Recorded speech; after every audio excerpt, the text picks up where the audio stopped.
The morning sun rose slow and red over the wide Arizona territory and the riders of the Red Mesa. Apache moved in steady silence along an old desert trail. The wind was cool and the sand glittered beneath the early light, but something unusual caught the eye of their chief, Taza Greyhawk. He lifted a hand and the riders stopped as one. Their horses shifted softly as Taza moved toward a shape half buried near a bend in the trail. At first it looked like a discarded freight box thrown aside by a passing wagon or left behind by a trader chasing the distant towns. But as Taza approached, he felt a strange stillness in the air, as if the land itself waited to reveal a secret. The box was large, made of rough boards and scarred by travel and storm. One side had a torn paper label barely clinging to the wood, and though most of the writing was washed away, a few words remained clear enough to chill the blood. BRD. Delivery handle with Kara. Taza traced the letters with his fingers, his dark eyes narrowed and his jaw tightened. For all his life he had watched the cruelty that men carried into the desert. But to send a woman boxed like stolen property was a new cruelty even for this harsh frontier. He bent closer, pressing his ear to the crate. A sound barely there drifted out, a faint breath, soft and trembling. Bring the hatchet, he said. His voice rumbled low, steady and calm. One of the riders handed him the tool, and with a single strike he splintered the lid.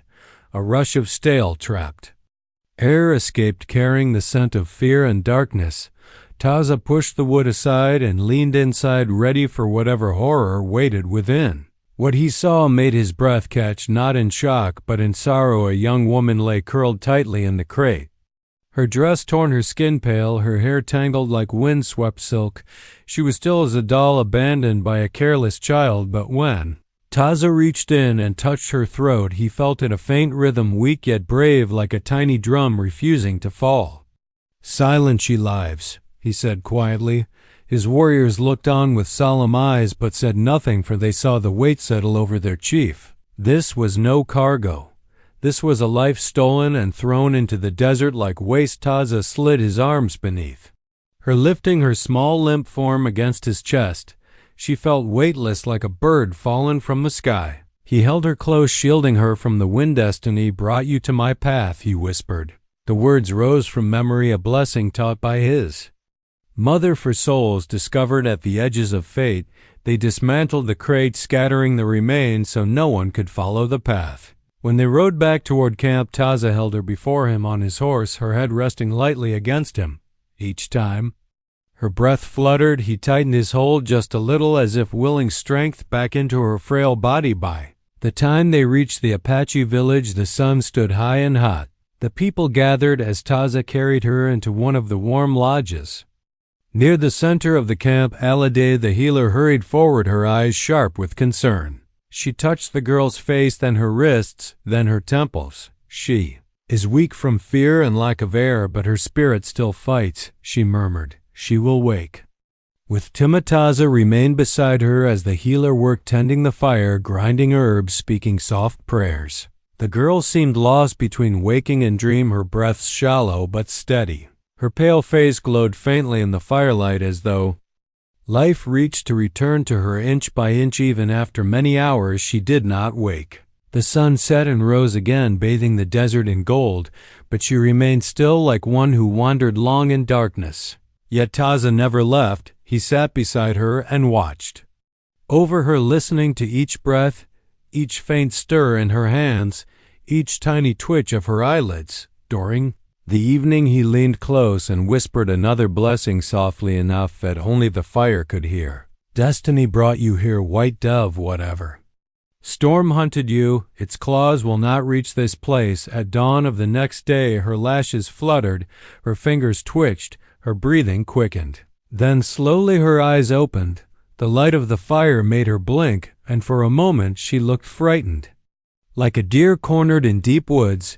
But then she saw him. Taza sat beside her, calm, steady, unwavering, like the desert cliff walls. Her eyes held to his as though they had known his face long before waking. Her lips parted, dry and cracked. "Where am I?" she whispered, her voice thin as paper. "You are safe," he said. "You are with my people. You were found in the desert inside a crate."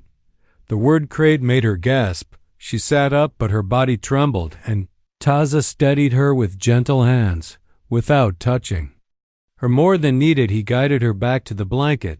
She closed her eyes, fighting tears. Fear shadowed her face. "My name is Emily Carter," she whispered, barely louder than the fire crackle. Her voice shook. "I was running from a man, a rancher named Randall Pike. He tried to force me into marriage. He said I belonged to him. He said I would come to him one way or another. If I would not walk to him, he would ship me to him." Voice cracked like thin ice breaking. "I tried to escape. He found me. He locked me away, and then I woke in that box. I could not breathe. The darkness swallowed me, and I heard him laughing. I thought I would die." Taza listened without interruption. His hands curled slowly into fists, but his face remained calm. For a chief must be calm even when rage boils beneath the skin. He looked into her frightened eyes and said one truth with absolute certainty: "No man owns you here." Emily stared at him as though no one had ever spoken such words to her before, and perhaps no one had not with such certainty, such promise.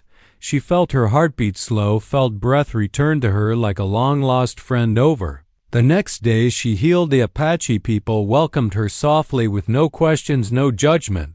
They taught her to grind herbs, to light fires, to walk safely among the cacti and rocks. She watched Taza each day, his quiet authority, his steady movements, his way of speaking to warriors and children with equal respect. He was strength without cruelty, power without pride. Sometimes her hand brushed his when he brought her water or blankets, and each time she sensed something warm rise in her, like the desert wind turning gentle at dusk. She had met men before, many men, but none carried themselves the way Taza did, and though he tried to remain distant, the truth showed in his eyes.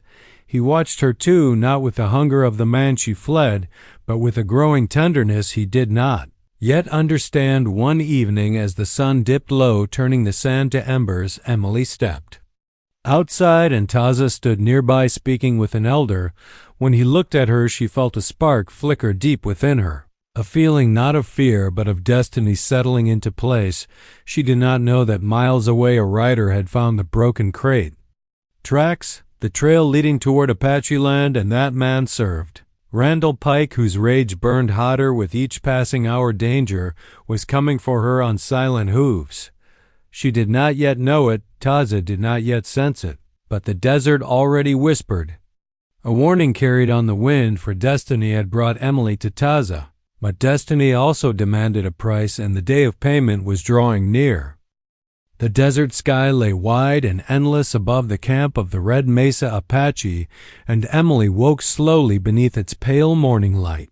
Her mind felt like drifting smoke without edges or direction.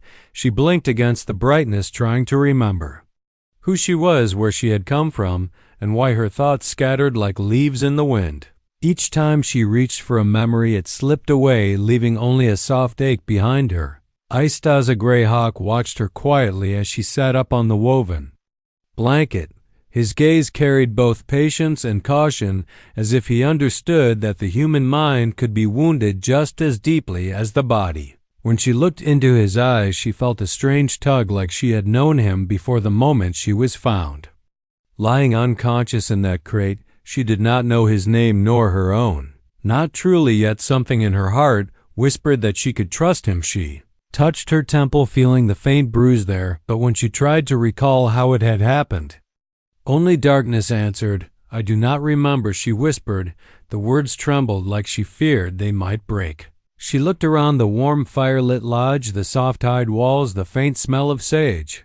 It was safe, peaceful, nothing like the terror she felt in the swirling fragments of her Taza knelt beside her with a bowl of warm herbal tea. "Drink this," he said, though without the sharp edges of command. His voice carried a steady warmth, the kind that wrapped around her like a blanket.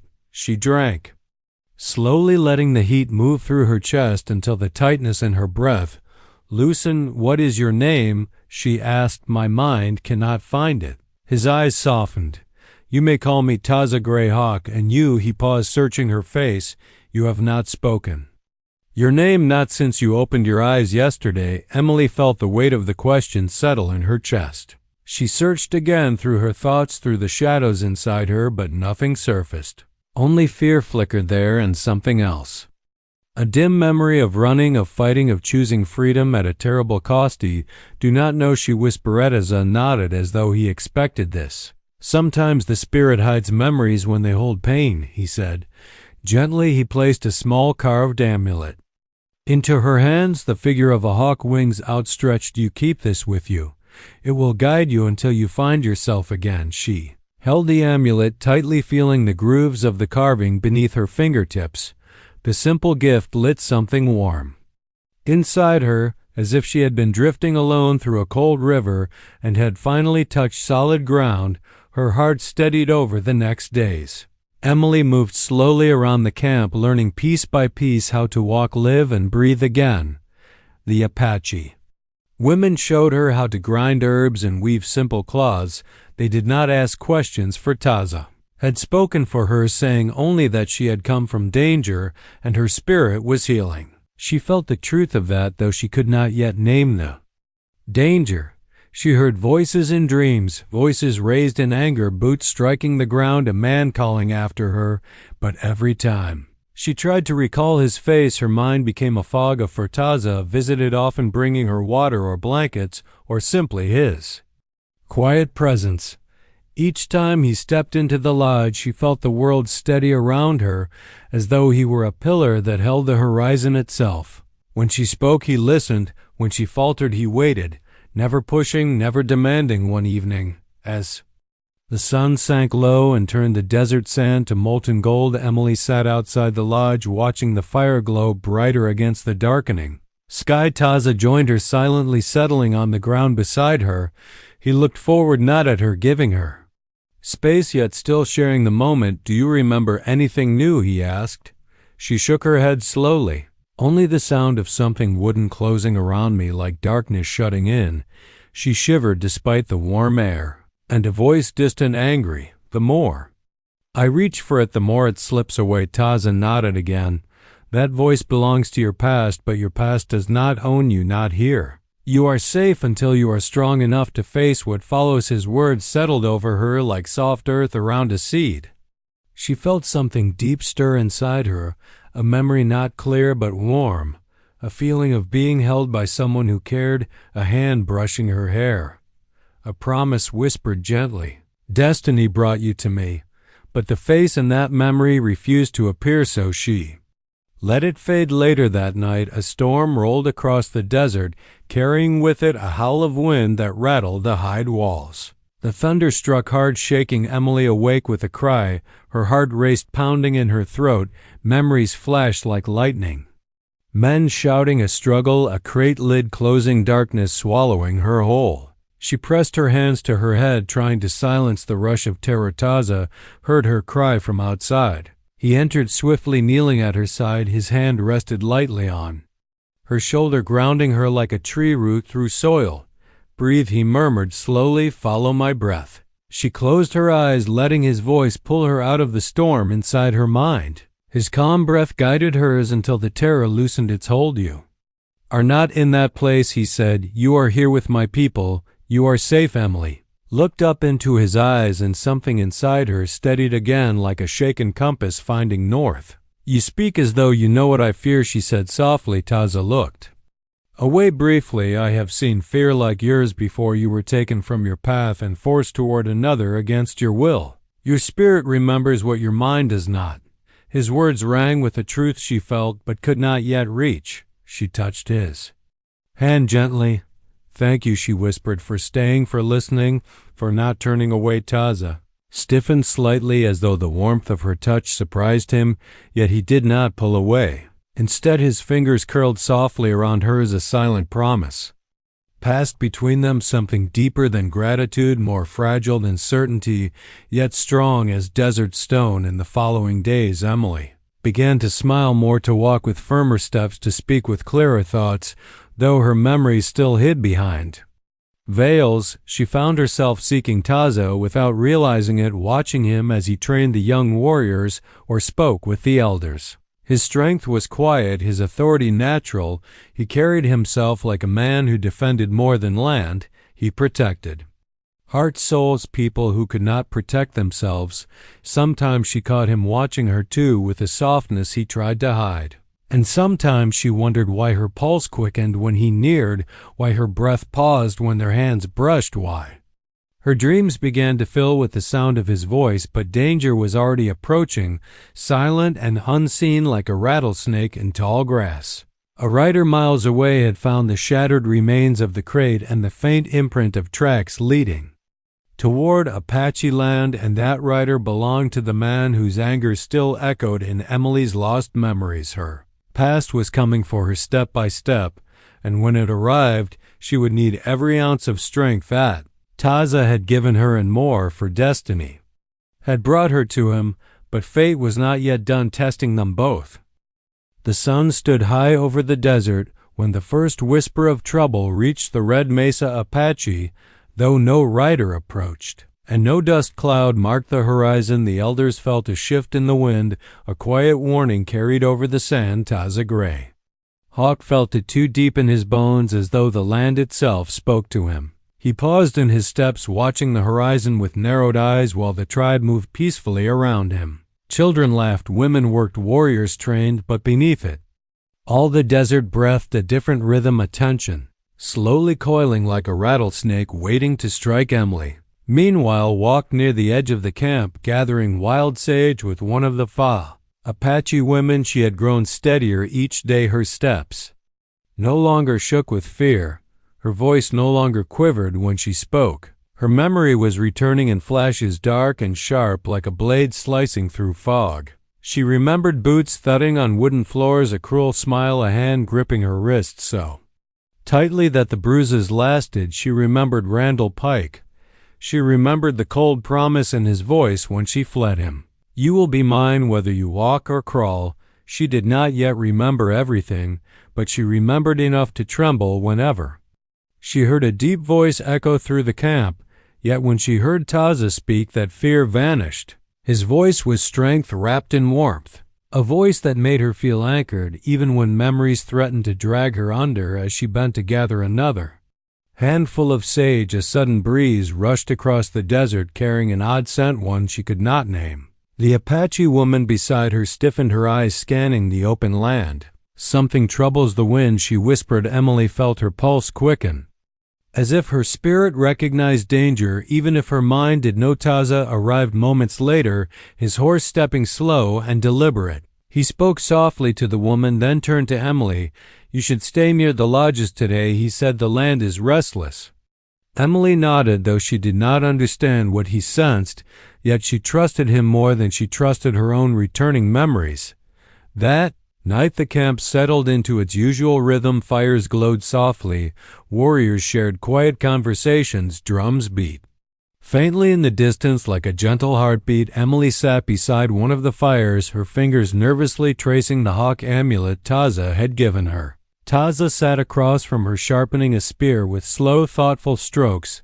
The firelight cast a warm glow over him, outlining the strength of his shoulders and the calm in his eyes. Emily found herself drawn to him again and again, each time more deeply than she meant to be. You watched the horizon today, she said. Your face looked troubled. Taza paused in his work, then met her gaze. The land speaks when danger approaches, and I listen. You believe someone is coming for me, she said, though the words trembled out of her like frightened birds escaping a cage. Taza studied her for a long moment before answering. I believe a man who would lock a woman in a crate would not give up easily. Emily felt the truth of those words settle heavy inside her. She swallowed hard, clutching the amulet tighter. Taza leaned closer, his voice low and steady. If danger comes, you will not face it alone. Her breath caught as she looked into his eyes. Those eyes held promises without being spoken. Words he did not say, yet she felt them all the same. His presence wrapped around her like a shield, and she found herself leaning toward him, drawn by warmth, safety, and something deeper she dared not name. Their moment was interrupted by a sudden distant echo. A faint sound carried on the night wind, hoofbeats slow and heavy like a threat moving across the earth. Warriors rose at once, their movements swift and sure. Taza stood and stepped between Emily and the open desert. Instinct, protection, destiny, all woven into a single motion. Stay behind me, he said. Though his voice stayed gentle, Emily did not argue.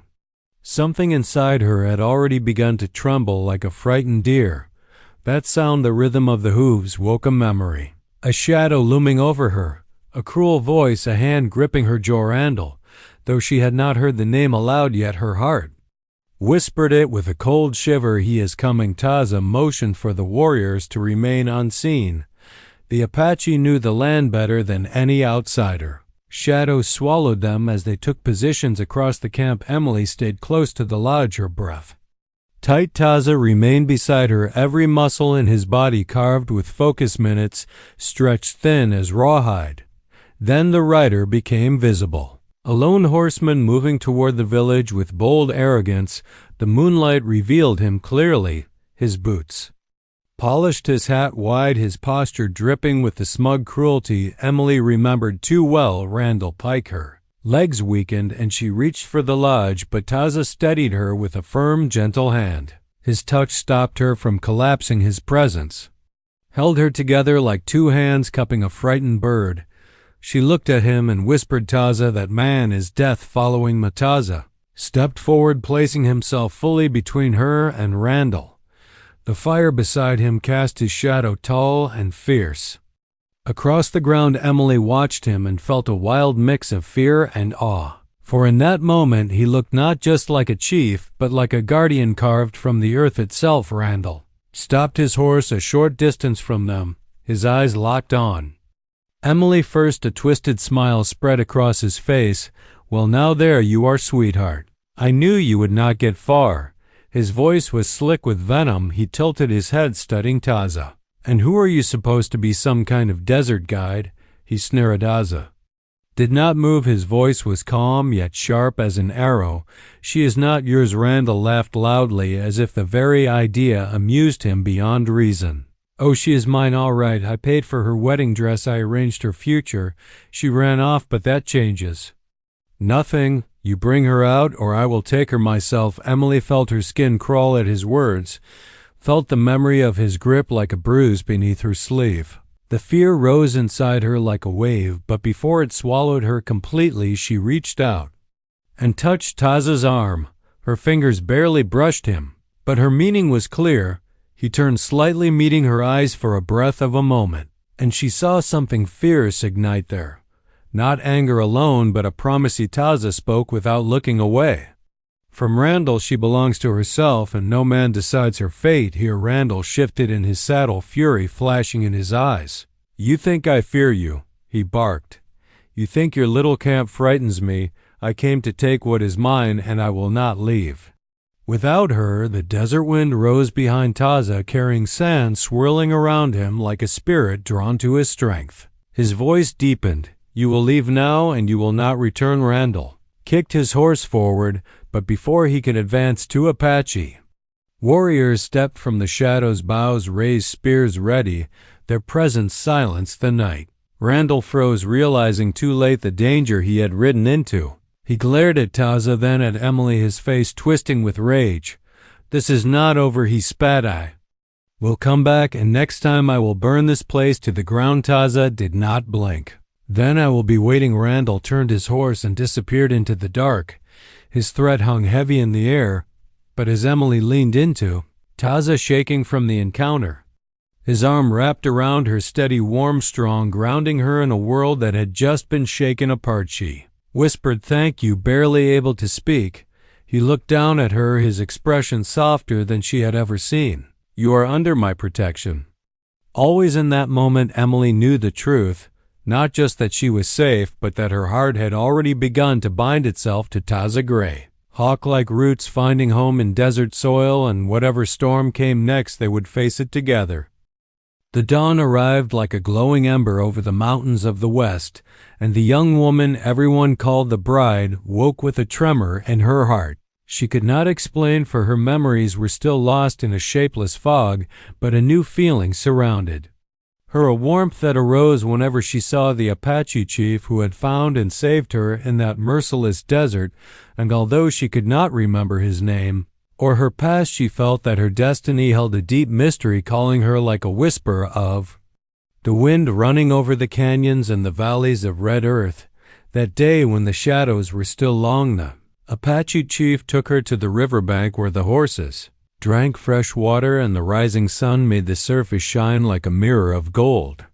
And there she felt a different awakening, as if something inside her chest remembered, without words, something that spoke directly to her soul, and in that moment he approached with the calm and steady step of one who knows the rhythm of the earth and sky, and she sensed in his presence a security she never knew she wanted, but now felt necessary to breathe the air full of scents of pine and cedar.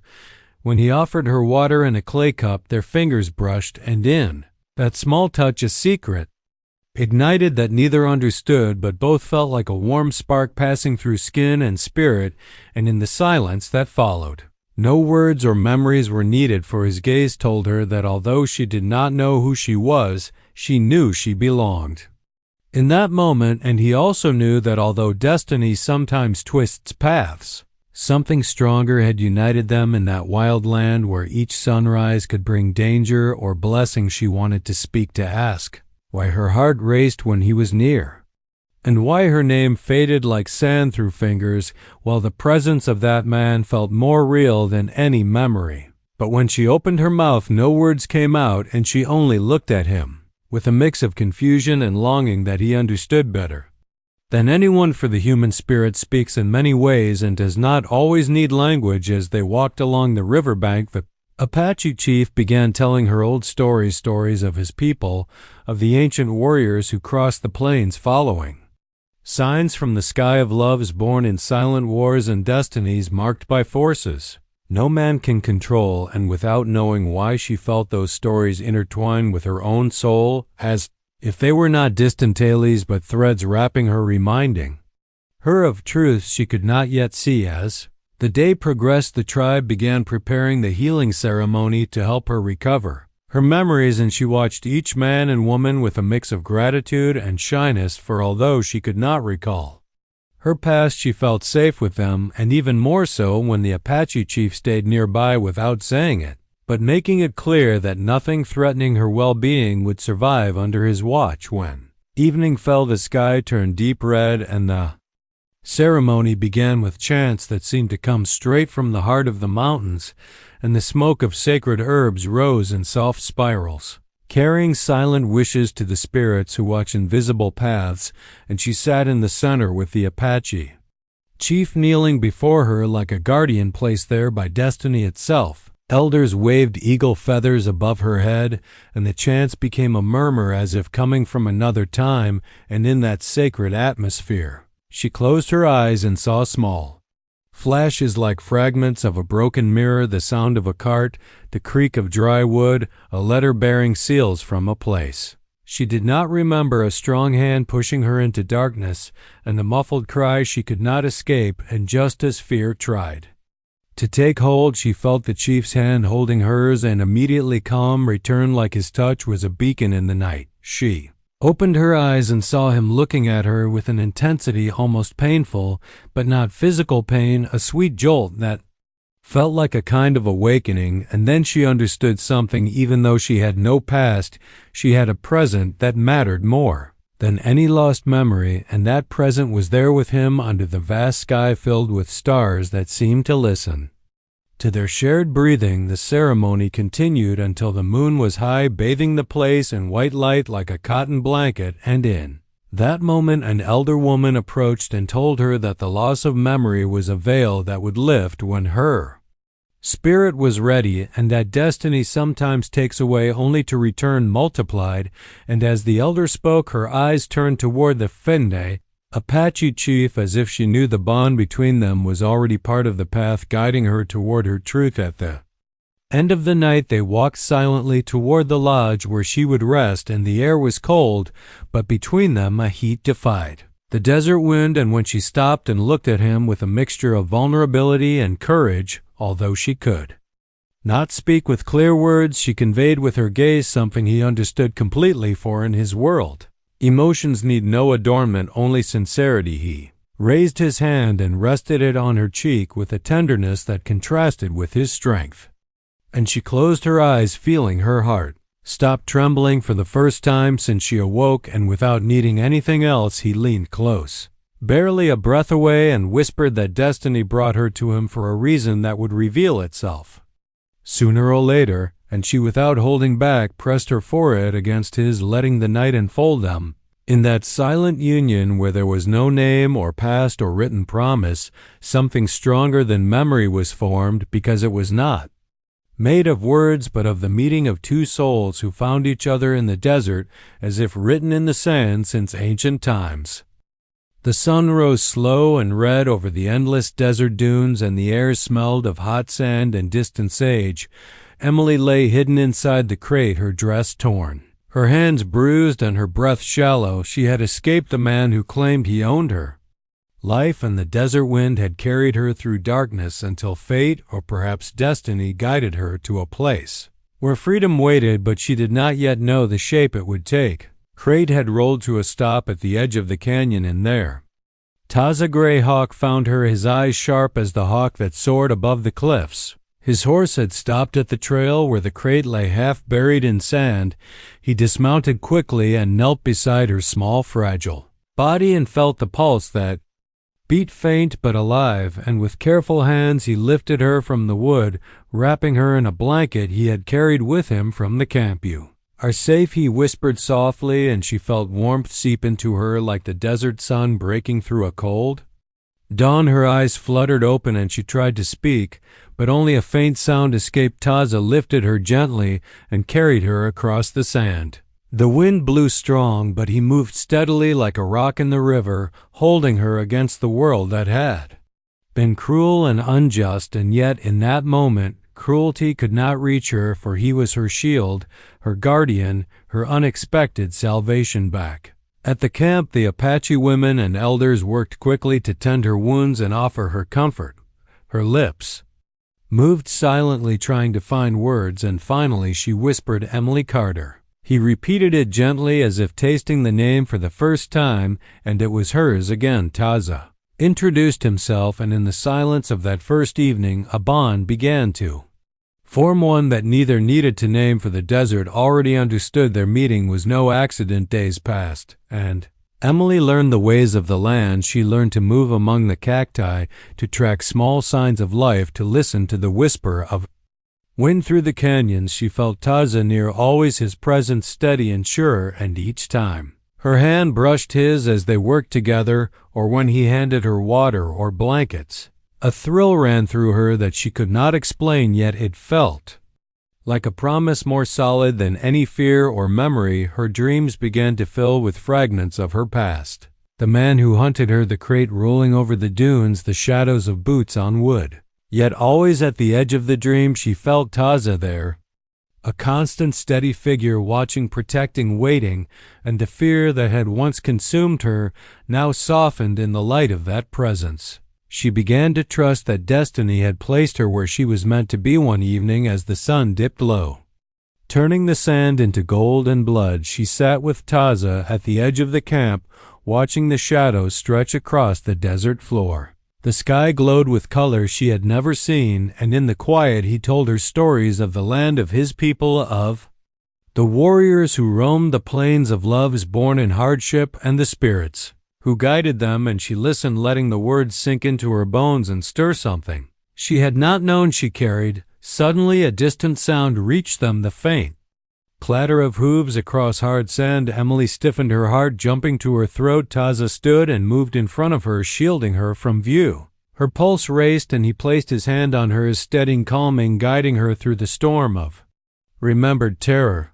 She knew at once who it was, the man who had hunted her through darkness and hope, the man whose greed had sent her into the crate, and whose anger would not forgive. Randall Pike. Name passed from her lips without thought, and Taza's gaze hardened as he measured the distance and the danger. He signaled the warriors silently, and the desert seemed to hold its breath. They waited hidden and unseen like shadows among shadows while Emily crouched behind him, heart hammering. And every memory she had tried to bury rose like hot embers in her mind. Man appeared riding fast and arrogant, confident in his claim to what he believed belonged to him. Yet Taza did not move hastily, nor did he falter. His stance was firm, unyielding. And as Randall approached, he spoke words that carried like thunder across the sand. "She belongs to herself," he said, and Emily felt every syllable as if they wrapped around her like a shield. Randall cursed and kicked his horse forward, but two warriors stepped from the shadows, bows drawn, spears ready. His eyes widened, realizing too late he had underestimated the desert and those who lived by its rules. He spat threats at Taza, at the camp, at Emily, yet the desert wind and the silence of the night swallowed his words, leaving him exposed and powerless. Taza did not flinch. He did not shout. He merely stood steady, protecting her from all that would harm her. And in that strength, Emily felt a new certainty bloom within her. She would not run anymore. She would not hide. She had found a protector, a partner, a man whose heart and courage matched the desert in its relentless honesty. The man turned and disappeared into the night, leaving only dust and the echo of threats that would never reach them again, at least not tonight. Emily exhaled, leaning into Taza, feeling the heat of his body and the steady calm of his presence, and she whispered "thank you" without knowing if she spoke for past, present, or future, and he answered with nothing but a steady hand resting on hers and eyes that promised she would never face another storm alone.